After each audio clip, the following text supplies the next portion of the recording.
You say, hey, how did you survive that? It's funny.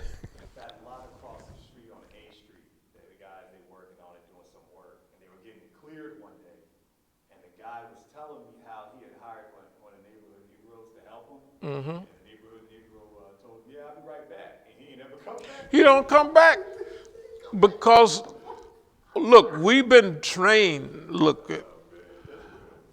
I'm telling you, down south, carpenters, all the ditch diggers, all that stuff, black people did.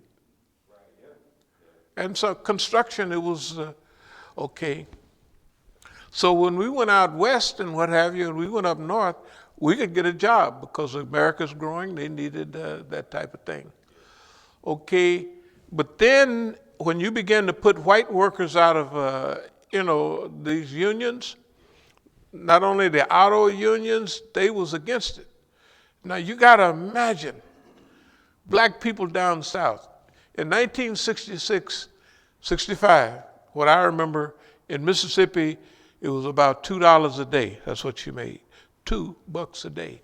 In California, you made $3 an hour.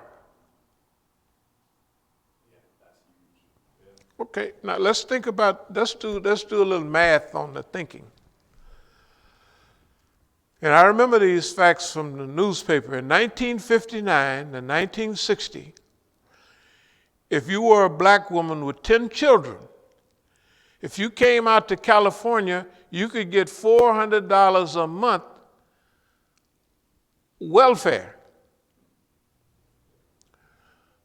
But if you worked, you couldn't make that money if all 10 of the children worked in Mississippi.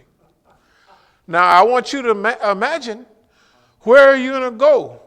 If you're in America and somebody call you and say, "Oh, how you doing? How you can call me way down here?" You call them at a neighbor's house or something. So, well, I'm up here in New York and we get $55 a week on unemployment. How much? Because in California, you got $55 a week too. This is in 1959. Here's what people would do. All that Del Monte and all of that, you could get a job at the canneries in the summer out there. And you could work all the overtime you want, because California is where all the fruits and vegetables come from. So that's where people would work, at canneries. It wasn't the highest paying job, but you could work a 12-hour shift if you wanted to, or even sometime they needed in a double shift.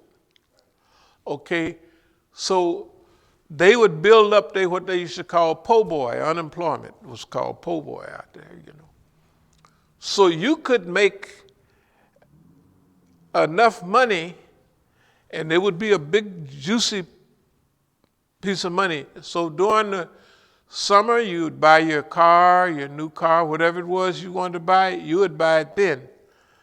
And then your girlfriend could get on welfare. And you lived a comfortable life, because in the wintertime, when there ain't no fruits and vegetables, you're going to get $55 a week. When in those days, $100 a week was wonderful. Now, $100 a week meant the man getting $100 a week. He could take care of the whole family, because remember, especially white women, they didn't work in those days. Maybe 4 or 5 of them, 10% maximum. 20%, okay, 20% work. But that's it. One man could work. One white man could work. They could drive a new Chevrolet, buy a house, and they could live a middle-class life off one salary. Now, you tell me something. See if you can do that now. You can't make it now if your wife is working 2 jobs and you're working 2 jobs and trying to sneak in overtime, or because they say, well, if you don't work 30 hours a week, I don't have to pay you whatever it is, health care or something. Yeah, they do. They got dirty stuff, so they said 30 hours, that's it. He said, man, why don't you let me, sorry, I get so-and-so, he ain't working but 20 hours this week. We put him. They are dirty, dirty, dirty. Okay, let's kind of keep up a little bit. So, why are we here? What's the whole idea about this? One more mountain to climb, one more river to cross. Here's where we are. We have been doing this now for well over 40 years. And we work at the pace that we want. For the last several years, we've been on cruise, not pause, but on cruise, because we've been under serious attack by Boss Man. Boss Man done worked on us. He done hooked us up. I mean, he ain't been playing. It ain't like that he been playing around. Boss Man been out to finish off the brother. Here's a deed to our property in Oakland, but on the other side, you'll see where Mukhtar and Khadijah came. Imam Abdullah named Musa kidnapped by the OPD, the FBI, NSA. Mukhtar Khadijah led a charge against Imam Musa. They led the charge. They came in the Masjid and had me put in jail, although the deed, even now, I have a case in court now, but I still have the deed with my name on it. I beat a case in court. I was found not guilty, what was that, 2019, yeah, with, for trespassing. Next time I went out there, I went back to jail in the same place. I still had that case right now. I still had a case right now. I still had the arrest records. I have all of that. What I'm trying to tell you is this. They have, here's one of the last arrests. Look at this. You could tell. I was taking a shower. Technically, I was taking the enema, you know. Here's Mukhtar right here, the police. Here's all the police. You don't see no black police because the black police, they don't put them on me.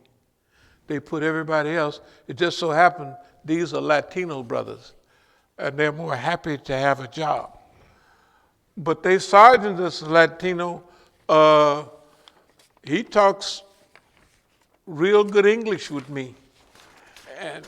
But when it was time to call him to have this put aside, he didn't know nothing. But then the next week he knows everything because he came out there to Santa Rita to interview me, to visit with me. And I think that we'll probably call him for jury duty. Yeah, he got 2-3 hours. I didn't know he did that. I didn't No, the guy came out and This is why you were incarcerated?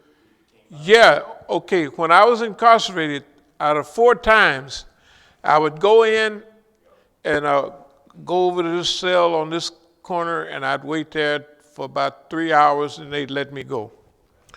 But on one of these occasions,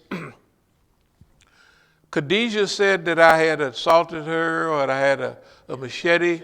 Yeah. Okay, I went to court for that. When I called you and I told you Khadijah and them was behind me in the car. Now, they can get behind me, but if I got behind them, they could file a charge on me for anything they want. But that's the way they do it. You turn the heat up just a pinch. So anyway, I still have that charge. But what I'm going to do is I'm my own lawyer, of course. I'm going to deal with all of this stuff because I got enough stuff from the first trial to win any case that I get. But a second one see, here's the way court work. We get him and Khadijah and other people in there to make statements, you know. And they've already made the first statement, so I already know the lies they've been caught in. So I ask those questions, and then they have to repeat that question. That answer, they're gonna lie, most likely. So I have now the same thing, and it's all on. I get all the paperwork. You know what I mean? I order it from the court clerk. Okay. So I have all of that now, and I make copies of it, so it's all over the place. So they come in and snatch this. I don't know if you remember when I took one of those cartons. Yeah, that's right.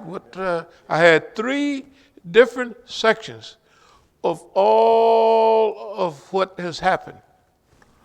When I got arrested on one of the times, they gave that carton to Mukhtar. Well, it says that they gave it to him. They said he said that was his, and that it had paperwork for the Masjid, and it didn't have my name on it. That's a big lie. But no problem. Okay. Later on, the little carrying case that I had, the green one, they took that too, and then when I filed to get the report on that, they said, well, you waited past 30 days, so it's destroyed. They ain't destroyed nothing. They got that boy now.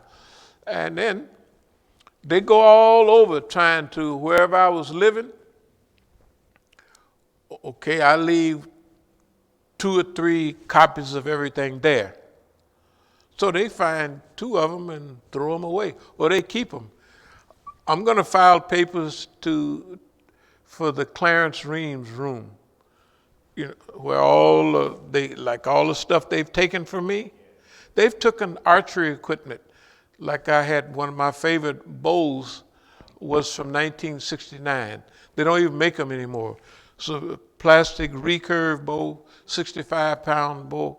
I used to teach the kid archery out here. I didn't know that I was going to become a Muslim, and the favorite sport of the Prophet sallallahu alaihi wasallam, right, was running and archery. So I do both of them. So anyway, let me speed up. So right here, they got the brother.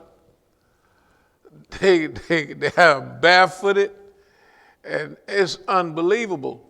This guy, Mukhtar, I'll tell you about him later. Now, we overlook, and let's call it forgive. We forgive everything he's done, including what his wife has done, and poor girl calls me every other day. No, not every other day. I don't know how many times a day. But we forgive him. That's the point, one of the points we had to get to. We've been here a long time psychologically, but we wanted it, everything had to come together.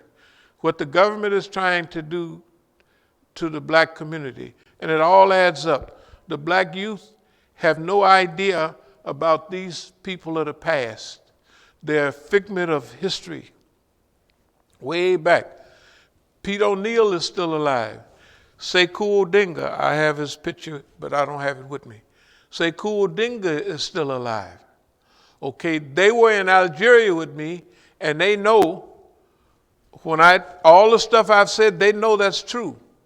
And about them, Sekou did 33 years in the penitentiary.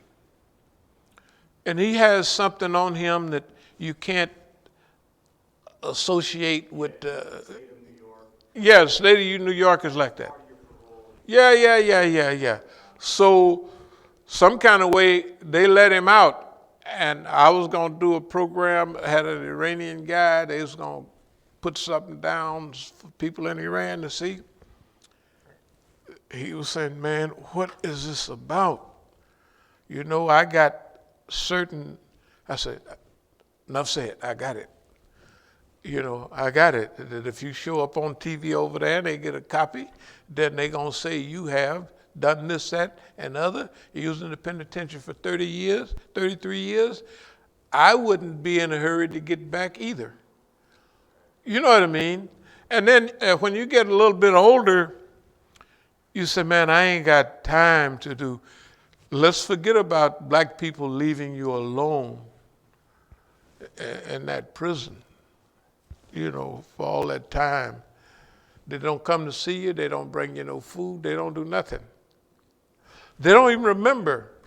The ones that you knew forgot about you. So you know the ones that don't know about you, they don't have nothing to remember.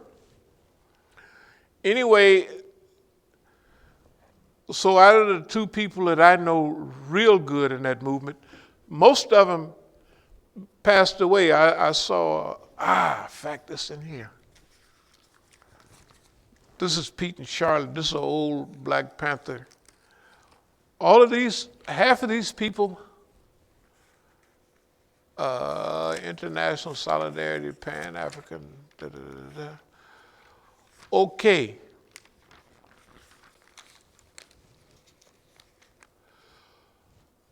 Most of these people have died. All the people, Connie Masterson, I think, died. Eldridge died.